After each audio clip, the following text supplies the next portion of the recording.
Okay, ang ituturo ko naman sa inyo ngayon kung paano maglagay ng profile sa Popo Live, okay?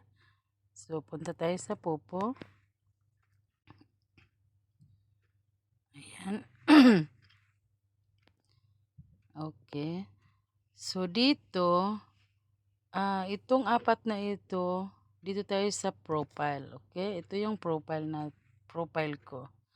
So, dito, makikita natin, pindutin natin yung picture, okay? Pinindot ko yung picture ko. So, mayroong pin sa taas, sa right side. Kiklik natin siya. So, ganito lang. Mag-a-add ako ngayon ng picture. Okay? So, ito lang. Re-upload. Click mo lang yung picture and then re-upload. Select the album. Okay? So, wala pa pala siya dito. Punta ako ngayon dito. Isisave ko muna siya. Itong picture, save. Okay? Ngayon, balik tayo sa Popo. Dito. Re-upload.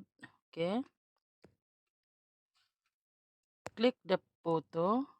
And then, click the check. Okay? So, kung paano tayo maglalagay ng name, click lang natin yung nickname.